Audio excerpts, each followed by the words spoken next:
नमस्कार, प्रणाम, सुप्रभात। आज 10 जनवरी 2021 का जो साप्ताहिक रविवासरी विचार प्रवाह श्रृंखला है, भाग्योदय विचार प्रवाह श्रृंखला, उसको हम एक दिन कहें, 2 दिन कहें, विलंब से प्रस्तुत कर पा रहे हैं। बाहर थे, कार्यक्रम चल रहे थे, लेकिन उसको हम करना जरूरी समझ रहे हैं। आज का विषय सामने अभी उद्धृत करता हूँ। साप्ताहिक भी चल पड़े, दैनिक भी चल पड़े हैं। दैनिक हमारे संवाद वह युगऋषि विचार श्रृंखला के तहत हैं। गुरुवार के विभिन्न विचार हैं और इन साप्ताहिक चर्चाओं में विभिन्न विषयों को अलग अलग लिया जाता है। अलग अलग विषयों को हम लेते हैं। आज स्वास्थ्य भी ठीक नहीं है। आप देख रहे होंगे मैं टोपी आदि लगाए हूँ। ठंड देखे बुखार भी रात को आ गया था यात्रा से लौटने के बाद। अब ठीक है, आज विश्राम करना पड़ा। विश्राम के दौरान विभिन्न काम चलते रहे। जीवन में समय कम है, क्षण कम बचे हैं और काम ज़्यादा है। यह टिप्पणी आज हमने अपने एक साथी भाई को कोई प्रसंग में लिखी कि अब हमारे पास बहुत कम समय है और देश के, राष्ट्र के काम बहुत ज़्यादा हैं। बुखार के दौरान भी बीच बीच में विभिन्न काम संपादित होते रहे। गुरुवर की कृपा है, ईश्वर की अनुकंपा है, आभारी हूँ। आज का विषय आरंभ करता हूँ और आज का विषय ये है कि भाग्योदय फाउंडेशन और शंकराचार्य परिषद ने हिंदू पंचायतों का क्रम आरंभ किया है। कभी हम उस पर विस्तार से बात करेंगे। कभी कभी लोगों का ध्यान जाता है इसकी ज़रूरत क्यों पड़ी, उस पर हम विधिवत वास्तव में अलग से विस्तार से बात करेंगे। आज उस विषय को नहीं ले रहा हूँ, लेकिन इसकी ज़रूरत क्यों पड़ी मोटा मोटा प्रकाश आज मैं डालूँगा। और वह यह है कि जब परिवर्तन का समय आता है, बदलाव का, तब व्यक्ति को, व्यक्तियों को, संस्थाओं को, समाज को, देश को बहुत सारी मर्यादाएं एक ताक पर रखनी पड़ती हैं। मर्यादाएं तोड़नी तक पड़ती हैं। आज कुछ ऐसा ही समय है। पूरे देश में, हमारे देश के 3 टुकड़े होने के बाद लगभग कश्मीर जो बना, चौथा बना, और कश्मीर अब धीरे धीरे ठीक होने लगा, लेकिन 15 कश्मीर लगभग भारत में और बन चुके हैं और ये समस्या बढ़ती जा रही है। सरकारें कितना ध्यान दे पा रही हैं मालूम नहीं है, और समाज कितना सजग है इस पर भी हम टिप्पणी नहीं करेंगे। वास्तव में खूब लापरवाही है सनातन समाज में, हिंदू समाज में, लेकिन अब जागरूकता बढ़ रही है और इसको बिना किसी राजनीतिक लाग लपेट के अब बहुत कुछ ठीक करने की ज़रूरत है। और कुछ करने की नहीं, सनातन समाज को जागरूक हो जाने की ज़रूरत है। 40 करोड़ जो हमारा दलित समाज कहा जाने वाला, अभी हमने मेरठ के हिंदू पंचायत में दलित समाज को शिल्पी समाज कहने का सुझाव दिया, तो राष्ट्रीय दलित विकास संस्थान के अध्यक्ष माननीय डॉक्टर चरण सिंह लिसाड़ी जी ने बड़े खुशी खुशी इस प्रस्ताव को स्वीकार किया। उन्होंने घोषणा की कि अब भारत का दलित समाज शिल्पी समाज, शिल्पी समाज माने राष्ट्र निर्माता, वो राष्ट्र निर्माता है, चरण छूने योग्य है, वंदन करने योग्य है। वो चरण छुए जाते हैं, माथा नहीं छुआ जाता। कहते हैं माथा, पंडित जी माथे से आए भगवान के, माथा कोई नहीं छूता, चरण छुए जाते हैं, चरण वंदनीय होते हैं। तो ये जो शिल्पी समाज है, यह हिंदू समाज का अंग है। उन्होंने बड़ी दृढ़ता से घोषणा की और हमें हिंदू होने पर गर्व है। तो ये सारा समाज, ये भीम मीम आदि के तमाशे जो हो रहे हैं, भ्रम में हो रहे हैं।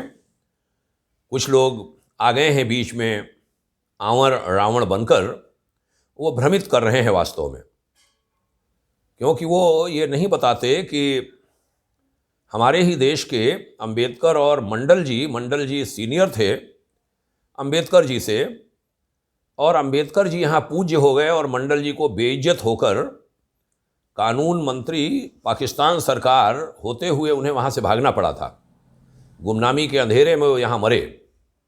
ऐसे अनेकों उदाहरण हैं, और लाखों हमारे जो दलित समाज, जिसको आज हमने शिल्पी समाज कहा, वो काट डाले गए पाकिस्तान में। वो उन्हें वैसे ही छोड़ आए थे मंडल जी वहाँ मरने के लिए।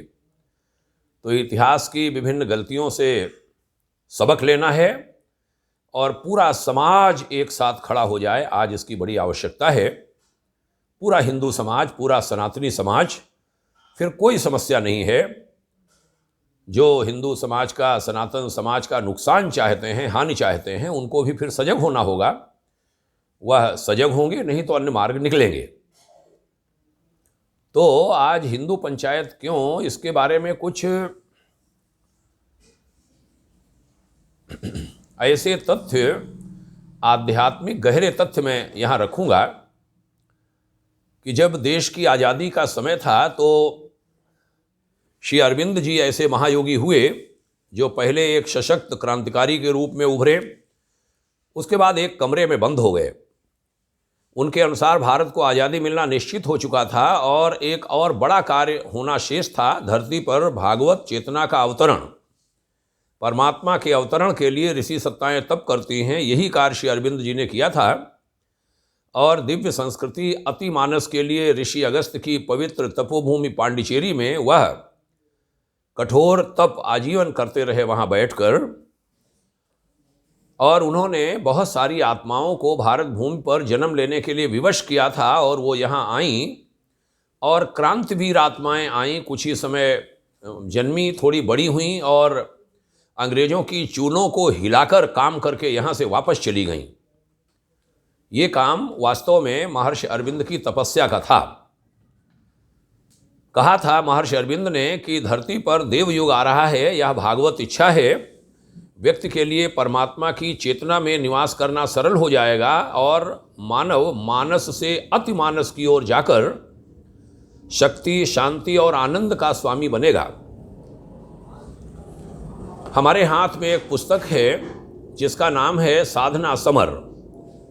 मैं साधना समर के कुछ हिस्सों को यहाँ पर कोट कर रहा हूँ, और बड़े ही अच्छे साधक प्रोफेसर राजेश अग्रवाल के द्वारा विभिन्न जगहों से उद्धृत करके कुछ पंक्तियाँ जो इस पुस्तक में दी गई, उसके कुछ अंशों को मैं पेज नंबर 100 से लेके 103 तक के कुछ पंक्तियों को यहाँ उद्धृत कर रहा हूँ। डॉक्टर राजेश अग्रवाल जी ने वास्तव में बहुत बड़ा काम किया है साधना समर लिखकर, कि साधना के समर में सफल लोग ही युग निर्माण करने में सफल होंगे। बाकी तो चीज़ें चलती रहेंगी, संस्थाएं चलती रहेंगी, पीढ़ियां आती रहेंगी, जाती रहेंगी, लेकिन जो बदलाव लाएंगे वो साधना मार्ग से आए हुए लोग, जिन्होंने अपने आप को तपाया होगा। मैं किसी संस्था विशेष की बात नहीं कर रहा हूँ, कोई भी संस्था हो, कहीं पर भी हो, वो ऐसे ही लोग बदलाव लाने में सफल हो सकेंगे। तो इस पुस्तक में लिखा था कि भारत में एक और बड़े संत हुए जिन्हें ब्रह्मा बाबा के नाम से जाना जाता है, और ब्रह्मा कुमारीज नामक एक बड़ी संस्था के संस्थापक वो बने। उन्होंने भी धरती पर सतयुग की वापसी की घोषणा की और लाखों लोगों को ज्ञान, भक्ति, ध्यान, पवित्रता का रास्ता दिखाकर एक बहुत बड़ा कार्य किया। उनकी प्रेरणा से आज भी पूरे विश्व में असंख्य नर नारी उच्च चरित्र और दिव्य जीवन की ओर बढ़ रहे हैं। भारत में महान योगियों की अनेक श्रृंखलाएं और अनेक मिशन कार्यरत रहे हैं। कहते हैं इन सबके प्रेरणा स्रोत और सूत्रधार देवात्मा हिमालय के हजारों वर्ष के एक परम तपस्वी हैं, जिन्होंने अपना नाम तो नहीं बताया, लेकिन उनको कोई महागुरु, कोई शिव बाबा, कोई त्रयंबक बाबा आदि अनेक नामों से जानता है। लाहिड़ी महाशय इनको प्रज्ञावतार बाबा कहते थे। तो हमारे मार्गदर्शक गुरुवर परम पूज्य पंडित श्री राम शर्मा आचार्य, उनको स्वामी सर्वेश्वरानंद जी महाराज की उपाधि देते हैं। संत कबीर से लेकर अनगिनत महापुरुषों को इन्होंने सूक्ष्म से दीक्षा दी और स्वयं को छिपाए रखा। सर्वप्रथम लाहिड़ी जी ने उनको महाअवतार बाबा के नाम से सार्वजनिक किया था, क्योंकि यह धरती हिमालय के सिद्ध पुरुषों की कार्यस्थली बनने जा रही है और यह होना ही है। इसलिए सनातन संस्कृति से जुड़े लोगों को सजग होना होगा, अपनी बुराइयों को छोड़ना होगा, और जो अन्य राक्षसी प्रवृत्तियां जो इसमें बाधा अटकाएंगी उनको या तो रास्ते से हटना होगा या नष्ट होना होगा। यह नियत की इच्छा है, ईश्वर की इच्छा है, अल्लाह की इच्छा है और यह होना ही है। इसलिए मैंने सोचा आज हिंदू पंचायत से जुड़े हुए विषय को लेकर के इस पर थोड़ी सी चर्चा करूं कि ईश्वरेच्छया हम सब इस काम में लगे हैं और सबको इस काम में लगना चाहिए, क्यों खतरे बहुत हैं, भ्रम जंजाल बहुत हैं और भ्रम जंजाल टूट जाएंगे यदि सनातन का सूर्य पूरी चमक के साथ सामने आ जाएगा तो सारे अंधेरे छट जाएंगे, क्योंकि अंधेरा वहीं होता है जहां प्रकाश नहीं होता। प्रकाश ले आइए, अंधेरा फुर्र हो जाएगा, कहीं अंधेरा नहीं दिखेगा। मैं अपनी बात को, आज की चर्चा को समापन की ओर बढ़ाऊं उसके पहले एक और विषय पर भी मैं चर्चा करूंगा कि कई बार कहते हैं सतयुग, त्रेता, द्वापर, कलयुग, उनका एक लंबी व्याख्या है। हमारी साधना समर नाम की पुस्तक में भी इसका उल्लेख है कि एक कल्प में 14 मनवंतर होते हैं, प्रत्येक मनवंतर में 71 चतुर्युगी होते हैं। पहला मनवंतर मनु के नाम से प्रसिद्ध है। इस समय 7वां मनवंतर वैवस्वत मनवंतर चल रहा है।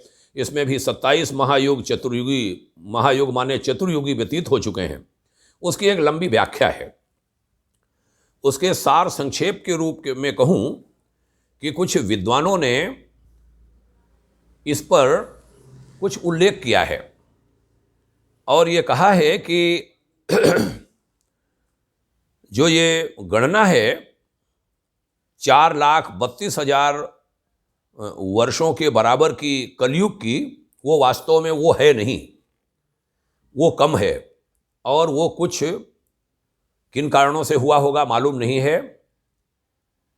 मैं भी इसका कोई बहुत ज़्यादा ज्ञानी नहीं हूँ, लेकिन इस पुस्तक में बाकायदा इसको चैलेंज किया है और ये इस पर चर्चा हो सकती है।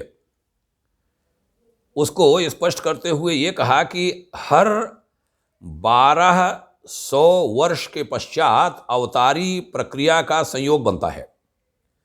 ईसा से लगभग 600 वर्ष पूर्व महात्मा बुद्ध आए और ईसा के 600 वर्ष पश्चात आचार्य शंकर यानी आदि गुरु शंकराचार्य अब पिछले 2000 वर्ष की गंदगी को साफ करने के लिए अवतार नहीं होगा, महाअवतार होने जा रहा है। महाअवतार बाबा ने इलाहाबाद कुंभ में श्री श्री युक्तेश्वर गिरि जी को दर्शन दिए थे और जनता को काल गणना को ठीक प्रकार समझाने का आदेश दिया था। ये लाइन मैं कहना चाहता हूं कि महाअवतार बाबा ने युक्तेश्वर गिरि जी महाराज को दर्शन देकर कहा था कि जो भारत में काल गणना चारों युगों की चल रही है, प्रचलित है, वह वास्तव में है नहीं, उसका सही स्वरूप रखा जाए। साथ साथ पूर्व और पश्चिम की एकता और सांस्कृतिक आदान प्रदान के लिए कार्य करने को भी उनसे कहा था। इस हेतु उन्होंने अनेक पुस्तकें लिखीं और अपने एक शिष्य मुकुंद लाल घोष को सन 1920 में अमेरिका भेजा। यहीं मुकुंद विश्व में स्वामी योगानंद परमहंस के नाम से विश्वविख्यात हुए और उनकी पुस्तक योगी कथामृत शताब्दी की 100 लोकप्रिय आध्यात्मिक पुस्तकों में से एक है। युक्तेश्वर गिरि जी महाराज के अनुसार भारतीय ज्योतिषियों की कालगणना में कुछ गलती हो गई थी, जो उन्होंने कलयुग के 1200 वर्षों को 4,32,000 वर्षों में परिणत कर दिया। उन्होंने शास्त्रों में कलयुग की अवधि के जो 1200 वर्ष बताए हैं, बताए गए हैं उनको साधारण 1200 वर्ष न समझकर 1200 देव वर्ष माने देवताओं के वर्ष समझ लिया, जिनके एक वर्ष में 30-30 दैव दिनों के 12 दैव महीने होते हैं और एक दैव दिन पृथ्वी के एक वर्ष के बराबर होता है। अतः इन विद्वानों ने माना कि कलयुग के 1200 वर्ष अवश्य ही पृथ्वी के 4,32,000 वर्षों के बराबर रहे होंगे। श्री युक्तेश्वर जी ने काल गणना का बहुत सुंदर चित्रण अपनी पुस्तक कैवल्य दर्शनम में किया है। उसका हमारे पास संस्कृत में पूरा विवरण है, मैं उसको समय कम है नहीं पढ़ रहा हूँ। इसको मैं समापन करता हूँ इसके वर्षों का कुछ व्याख्यान करके कि कृतयुग कहते हैं सत्ययुग या जगत का स्वर्ण युग को। कृतयुग 4000 वर्षों का होता है। उसके उदय की संधि के उतने ही 100 वर्ष होते हैं और उसके अस्त की संधि के भी 100 माने 4000 वो हुआ तो 400 ये हुए, तो 400 प्लस 4000 प्लस 400 बराबर 4800। ये सतयुग का हुआ, 4800 का सतयुग हुआ, 4800 वर्ष का, 4800 साल का। अन्य 3 युगों में उनके उदय और अस्त की संधियों सहित 1000 और 100 की संख्या 1 से कम हो जाती है। जैसे वहाँ 4000 है और 400 है तो यहाँ 3000 और 300 रह जाएगी। माने 300 प्लस 3000 प्लस 300 पहले की संधि के, फिर 3000 ये त्रेता के, और फिर 3000 बाद की दूसरी जो द्वापर से जुड़ेंगे, वो सब मिला के हुआ 3600, 3600 वर्ष। 1200 वर्षों के इस चतुर्युग के चक्र को एक दैव युग कहा जाता है। 1000 दैव युगों से ब्रह्मा का एक दिन बनता है और उसकी रात भी उतनी लंबी होती है, यह शास्त्र कहते हैं। सत्ययुग की अवधि 4000 वर्षों की होती है, यानी सतयुग की। उसके आरंभ होने से पहले अस्तमान होने वाले युग के साथ 400 वर्षों का और उसके समाप्त होने के बाद आने वाले युग के 400 वर्षों का उसका संधिकाल होता है, तो 4800 हुआ। इस प्रकार सत्ययुग का वास्तविक काल 4800 का हुआ। उसके बाद उत्तरोत्तर आने वाले युगों संधियों को अवधि के निर्धारण के लिए ये नियम है कि 1000 वर्षों की संख्या, ये मैं रिपीट कर रहा हूँ, शत वर्षों की संख्या माने एक का आंकड़ा कम कर दिया जाए तो त्रेता युग की अवधि हुई 3000, संधिकाल 300 माने 3600, द्वापर युग की 2000, एक और कम हुआ, दोनों सिरों का 200 वर्षों का संधिकाल मिलाकर 2400 वर्ष। अंत में कलयुग 1000 वर्ष का होता है और एक 100 वर्षों का संधिकाल मिलाकर वो बनता है 1200 वर्षों का। इस प्रकार इन 4 युगों की अवधियों का कुल योग 12000 वर्ष होता है, जो एक दैव युग कहलाता है। ऐसे दैव युगों की एक जोड़ी से अर्थात 24000 वर्षों से, चारों का मिला के 24000 वर्ष हुआ। युग चक्र की एक आवृत्ति पूरी होती है। तो ये आज व्याख्या करने का हमारा मन किया। इस पुस्तक को कोट करके विद्वानगण जो इसके जानकार हैं वह इस पर चर्चा कर सकते हैं, लेकिन यह बात बड़ी दिव्य शक्ति ने, महाअवतार बाबा ने इलाहाबाद कुंभ में श्री श्री युक्तेश्वर गिरी जी महाराज को दर्शन देकर उनको बताई थी, जिस पर युक्तेश्वर गिरी जी महाराज ने काम किया था बाद में देश विदेश में। वह स्थापित नहीं हो सका समय में। यहाँ पर आप सवाल करेंगे, आपने यहाँ पर भाग्योदय फाउंडेशन की ओर से क्यों इसको उद्धृत किया, कोट किया? तो मैं कहना चाहता हूँ कि एक निराश वर्ग बड़ा बैठा है कि ये कलयुग आएगा, 4,32,000 तक पूरी मार पिटाई होगी, सारा नष्ट होगा, सब परेशान होंगे और हम तो कुछ कर ही नहीं सकते। जो निराश समाज बैठा हुआ है वह निराशा से बाहर निकले और ये जो भवितव्यता है, आगे समय अच्छा आने वाला है आपके लिए, आपके माने अच्छे सदाचारी लोगों के लिए, जो सच्चे हैं, जो अच्छे हैं, और यह होकर के ही रहना है। इसलिए आशावान बनिए, प्रयास में लग जाइए, आप सफल होंगे। आसुरी शक्तियां समाप्त होंगी, दैवी शक्तियों की स्थापना होगी। कोई पंथ, कोई धर्म, कोई समुदाय बुरा नहीं होता, उसकी जो शिक्षाएं हैं या उनका मार्गदर्शन है भ्रमित लोगों का, वो उन्हें खराब बनाता है। ऐसे सभी खराब लोग भी सनातन संस्कृति से जुड़ेंगे। कम से कम भारतवर्ष में जो जिनके पूर्वज सनातन संस्कृति से थे, वह वापस अपने घरों में लौटेंगे और वह एक नए युग के निर्माण के लिए मिलकर कमर कसेंगे। ऐसी आशा के साथ मैं राम महेश मिश्र, अध्यक्ष भाग्योदय फाउंडेशन, आज की चर्चा को समापन की ओर बढ़ाता हूँ, यह कहते हुए कि हमारा परम सौभाग्य है कि युग ऋषि, वेदमूर्ति, तपोनिष्ठ, परम तपस्वी, महान लेखक, युग व्यास, युग के विश्वामित्र, परम पूज्य आचार्य श्री राम शर्मा जी, हमारे मार्गदर्शक, हमारे गुरुवर ने बहुत बड़ी संपदा हमको दी है, रास्ता दिया है। और इन दिनों जो हिमालय के ऋषियों के बीच समन्वयन स्थापित कर, कोऑर्डिनेशन स्थापित कर, जो एक बड़े युग परिवर्तन के कार्य में लगे हैं, उनका नाम है आचार्य श्री राम शर्मा जी। और हम उनके बालक बालिकाएं, वह शरीर में नहीं हैं, हम लोग अभी शरीर में हैं। जब तक शरीर में हैं तब तक यह कोऑर्डिनेशन, यह समन्वयन हम अच्छी संस्थाएं, अच्छे लोग, अच्छी सोच के व्यक्ति, अच्छे कर्तृत्व वाले संस्थाओं के साथ मिलकर करते रहेंगे। उसके लिए खतरे भी उठाएंगे, उसके लिए तकलीफ़ें भी सहेंगे। पूरा जीवन तकलीफ़ों में गुजरा है, तकलीफ़ों मीन संघर्षों में गुजरा है। और मैंने ऋषिकेश के अपने सेवा कार्य में लिख दिया था, एक बोर्ड बनाकर, संघर्षों में कटता है तो कट जाए यह सारा जीवन, पर अनुचित समझौते करना है किंचित स्वीकार न मुझको, है किंचित स्वीकार न मुझको। हमने अर्थाभाव में काम किया, लेकिन कभी कोई काम रुके नहीं, पैसे के पीछे दौड़े नहीं, लेकिन कभी कोई अभाव ऐसा नहीं आया जिसके कारण कोई काम रुके हों। ईश्वर साथ है, यह देश खूब अच्छा बने, हमारी नई पीढ़ी बहुत सुसंस्कृत बने, देश को बहुत अच्छे तरीके से ले जाए, यही हमारी मंगल कामना है। और आज अकस्मात ये विषय हमने लिया, कुछ लोगों के मस्तिष्क में ये बात है कि मिश्र जी ये महापंचायत जैसे कार्यक्रम में, हिंदू पंचायत जैसे कार्यक्रम में अपना योगदान क्यों देने लगे हैं। उसका किंचित मात्र समाधान भी हमने सबके सम्मुख सार्वजनिक किया है।